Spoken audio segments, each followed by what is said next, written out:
Fins ara el que hem vist nosaltres és una configuració del nostre curs. Ara veurem com podem començar a afegir elements en el nostre curs. El primer element que veurem és una etiqueta. Una etiqueta és algo visual que està al mig del nostre curs. Per exemple, aquesta imatge i aquest text, això és una etiqueta perquè es veu visualment. Les altres activitats que hem anat posant es veuen en forma d'icones en el nostre curs. El que hem de fer, sempre que vulguem afegir alguna cosa, és assegurar-nos que tenim activat el mode edició. Si no el tenim activat, no podríem, fixeu-vos que no podem afegir res, doncs l'haurem d'activar.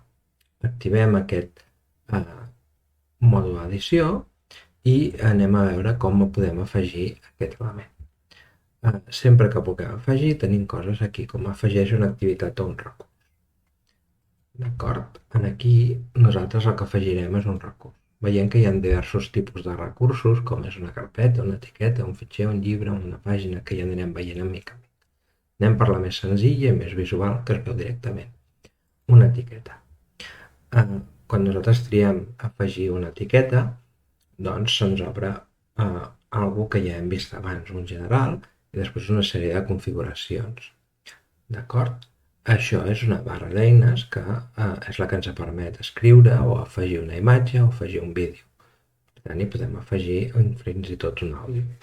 Si nosaltres en volem més característiques, com triar tipus de fons o colors o així, haurem de prémer a sobre d'aquesta fletxeta que ens obre un menú una mica més extens. D'acord? Doncs aquí podem posar la primera etiqueta.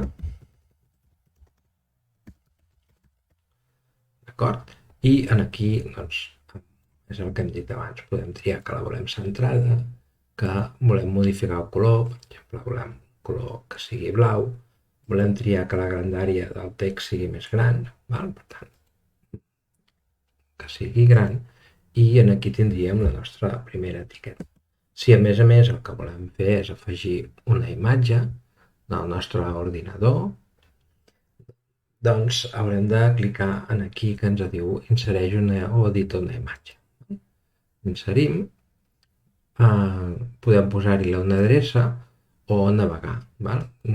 És clar, tinguem guardat el nostre ordinador i ja veurem diverses maneres de pujar fitxers en el nostre curs. N'hi ha uns quants.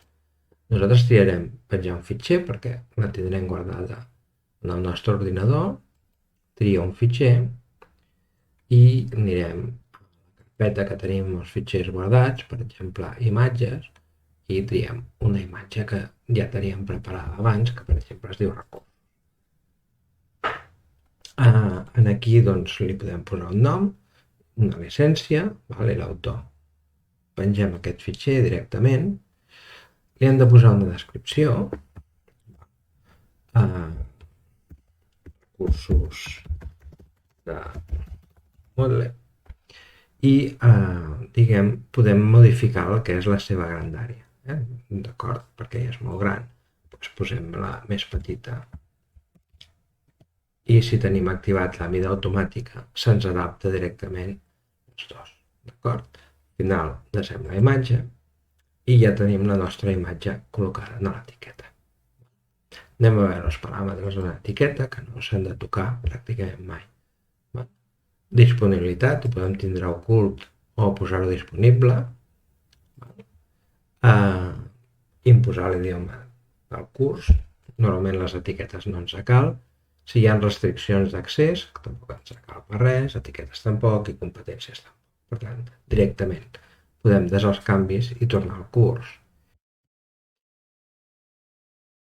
Aquí veiem com ens queda en el nostre curs. Si nosaltres volem veure com ho veuen els estudiants, doncs canviarem el rol. Recordeu que veníem aquí, canvi de rol, dèiem com un alumnat i ara veiem com veu aquesta informació al nostre alumnat directament. Fins aquí l'etiqueta.